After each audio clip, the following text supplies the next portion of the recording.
Assalamualaikum warahmatullahi wabarakatuh. Halo guys. Nah guys, pernah gak sih kalian dengar ada pepatah yang mengatakan tak kenal maka tak sayang?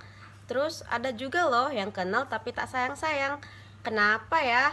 Nah, untuk itu mari kita berkenalan. Siapa tahu setelah ini kita bisa saling sayang. Perkenalkan, nama saya Aulia dengan NIM B02250113 dari kelas 2B Ilmu Komputer Universitas Muhammadiyah Bima. Nah, lewat video ini saya akan menjelaskan rancangan sistem informasi dari mata kuliah pengantar sistem informasi dengan dosen pengampuh Ibu Hilyatul Muftafidah, SPD, MKOM. Untuk ketahui lebih lanjut, jangan lupa nonton sampai selesai, guys.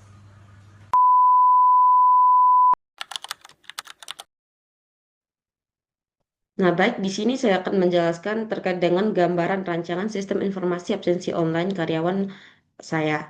Nah, alasannya kenapa saya memilih absensi online karyawan? Menurut saya pribadi, masih banyak beberapa instansi yang masih menggunakan absensi manual. Oleh karena itu, bisa menyebabkan rentannya kehilangan data ataupun kerusakan data. Nah, oleh sebab itu, saya akan menjelaskan beberapa langkah-langkah yang saya lakukan dalam membuat rancangan absensi online karyawan.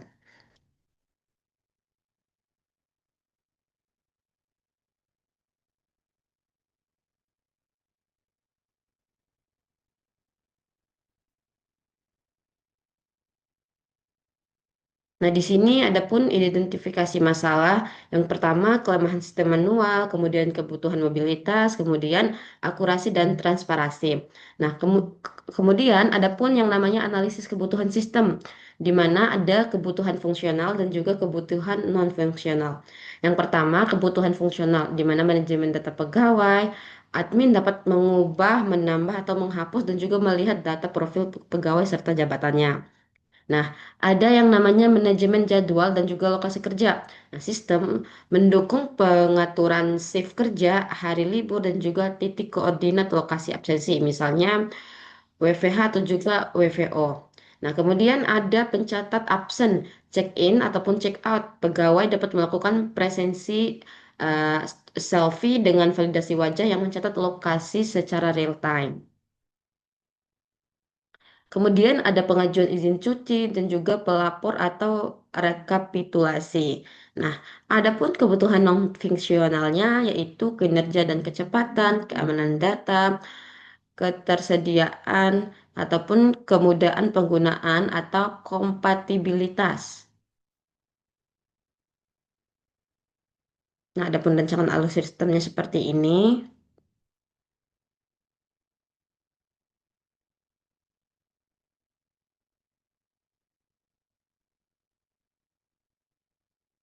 Di mana perannya eh, admin itu lebih besar tanggung jawabnya ketimbang daripada karyawan. Nah, karena admin dapat melihat seluruh eh, tampilan-tampilan yang tidak bisa diakses oleh karyawan biasa.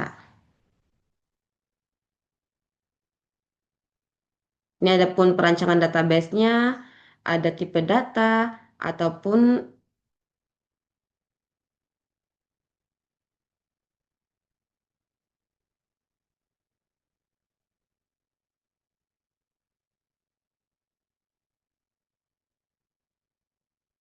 nah kemudian ada pun perancangan database-nya seperti ini.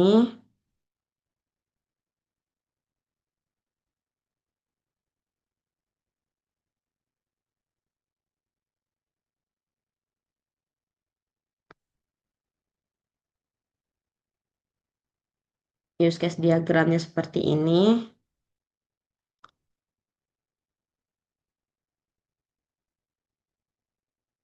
Nah, ini aktivitas diagramnya seperti yang pertama kita start atau login, yang kedua validasi username atau juga password.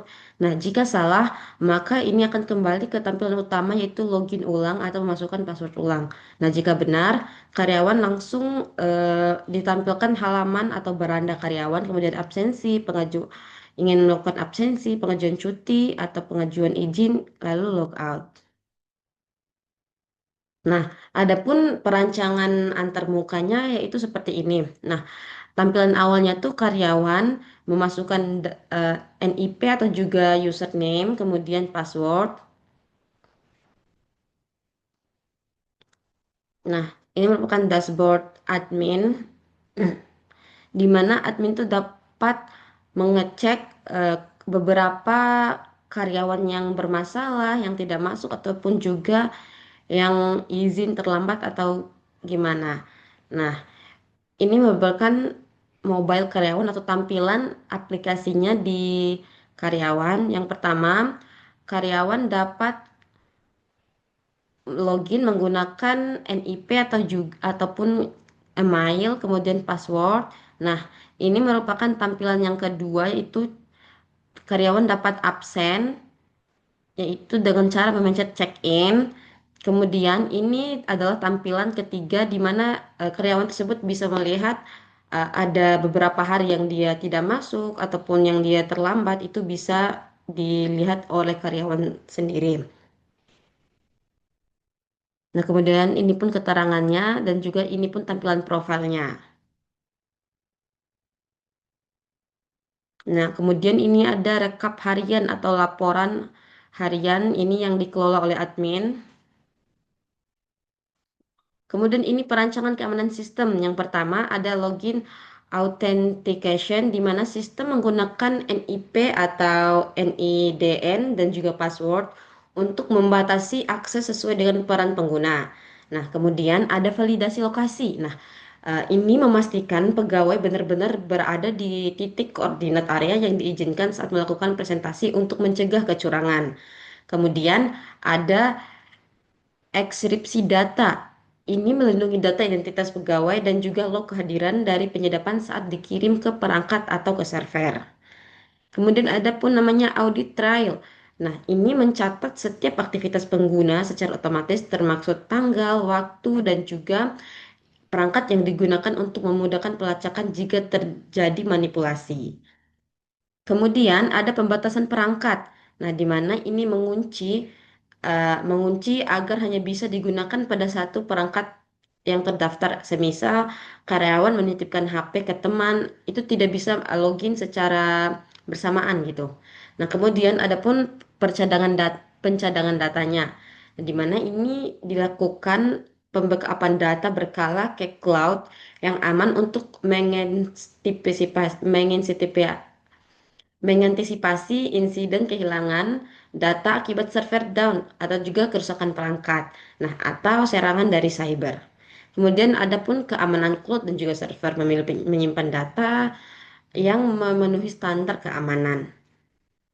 Kemudian ada pun perancangan laporan. Nah, di sini ada jenis-jenis laporannya. Yang pertama, laporan kehadiran harian, rekap bulanan, laporan ketidakhadiran, dan juga laporan pelanggaran. Kemudian ada parameter data dalam laporan, ada identitas pegawai, detail waktu, status kehadiran, dan juga metadata lokasi. Kemudian ada yang namanya rancangan antarmuka, di mana ini ada tabel data, dashboard, ataupun opsi ekspor file. Terus ada perancangan yang terakhir ada perancangan alur, yaitu penginputan, validasi admin, verifikasi admin, generasi laporan, dan juga catat. Nah, mungkin itu saja yang bisa saya jelaskan. Lebih dan kurangnya saya mohon maaf. Assalamualaikum warahmatullahi wabarakatuh.